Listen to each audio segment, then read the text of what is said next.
Hi, Juliet. I'm Sarah from The Upcoming. A real pleasure to have you here with us this evening. Maybe just by way of introduction, what can people expect when they watch Reawakening? Well, it's a thriller. It's a thriller on the face of it, but it's a thriller which lends that structure to something much more interesting and quite profound, I think, about the nature of losing a child and love. And it's a one-off. It's quite hard to describe.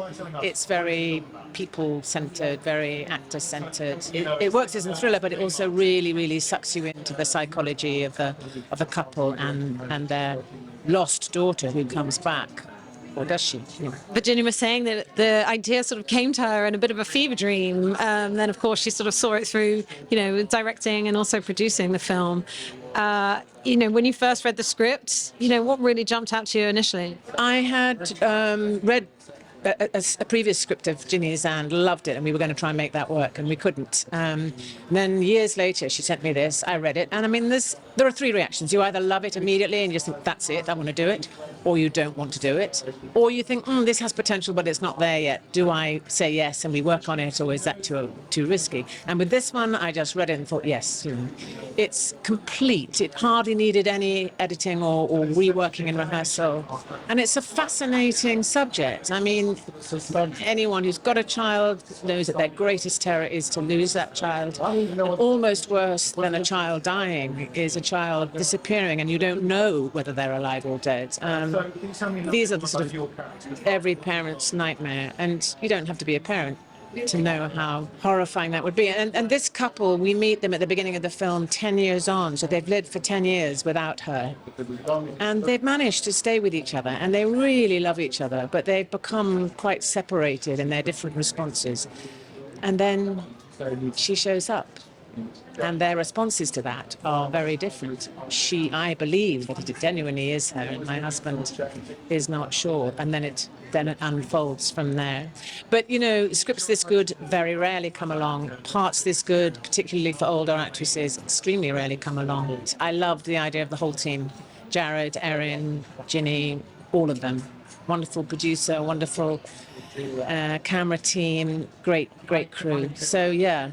And it was tough, we shot in great heat during COVID, very little money, long days, people disappearing with COVID and coming back a week later. But, that's what we're used to, us Brits. And finding this character of Mary, both Mary and John, very ordinary people, Yes.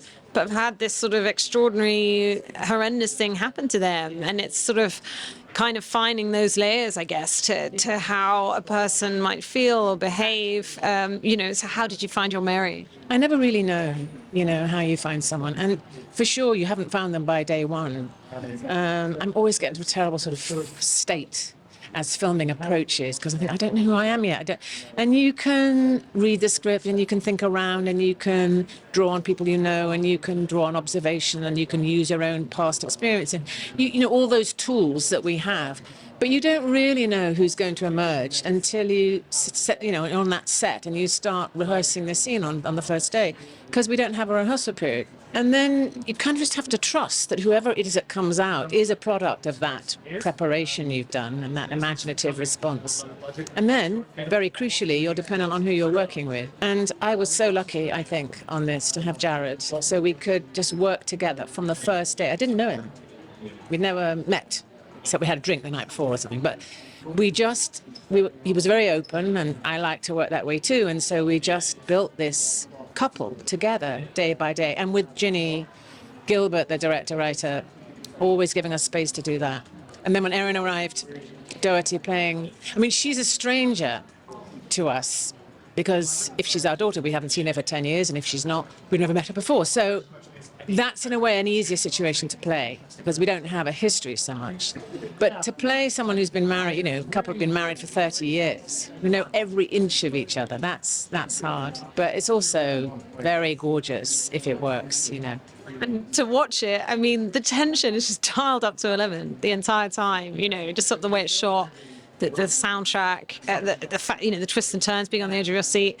Did it feel tense on set? Did you get a few moments of respite? Oh yeah, I mean, there's some very sort of sweet domestic scenes where they're just kind of washing up, or she's baking some scones and she's chirruping away and she's either very unhappy. There's quite a lot of ordinary, I mean, domestic life. I love the fact you've said they're a really ordinary couple. She's literally called them John and Mary. I'm a teaching assistant in a local state primary school. He's an electrician. They couldn't be more just salt of the earth, good, ordinary people.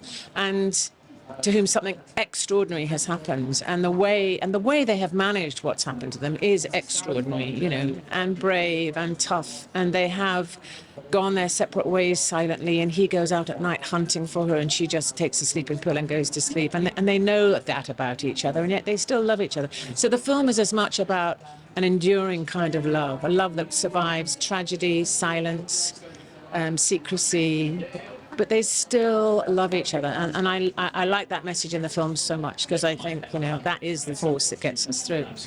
And there's also, maybe a parallel, I think someone's mentioning, to Anatomy of a Fall, about sort of, is truth what we choose to believe, and the fact that, it's kind of keeping the audience in this slightly unnerving place, but it's not really giving you all the answers. And it's quite fascinating to see how it unfolds. Exactly. I think it's very much about what you choose to believe, and also why people need to believe things. It's not so much about what you do believe, it's about why we need to believe, and what belief therefore is in our lives, and how it sustains us for good or bad, actually. And no, you never really do know. You never really do know. I love the analogy with Anatomy of a Fall, because it's a film I admired a lot. And I think this, like that one, is a film onto which watchers, the watcher, the viewer, can actually project a lot, It'll be a different film for different people. And I was thinking as well, at some points it feels like almost like a play, and obviously you do so much stage work. Was that also maybe an appeal for you? And do you have a preference for one or the other? I don't have a preference. I need them both badly. When I've been filming for quite a long time, I get hungry to get back on stage and have a live audience, because there isn't anything to beat that, really not. But then when I've been doing 8 shows a week for a long time, I think, oh my God, give me some filming, give me a life. So, yeah, I think we're very lucky in this country. We can go from one to the other. But I think there was a way in which we were able to rehearse properly on this. I mean, Virginia has a real vocabulary about acting. That's not always the case. So we were lucky to have a language which we could use to try and rehearse in, lunch hours and coffee breaks. And, when you're on a film set, you just use everything you can and pack it in to try and dig a bit deeper and make those connections. What have you got coming up next? And when you look back, do you have favourite roles? I feel like you will always be Keira Knightley's mum in Bend It Like Beckham. Does that still have a dear place in your heart? It has a very dear place in my heart. The whole film, Gorinda Chadha, Keira, the whole lot. It was a joy. It was a party from start to finish. It was the only time I went to make a film and it turned out to be a party. Well, I still love that film. So, yeah, definitely. I'm glad that you were involved. So thanks so much for your time. Really enjoy the night. And congratulations on the film. Thank you. Cheers.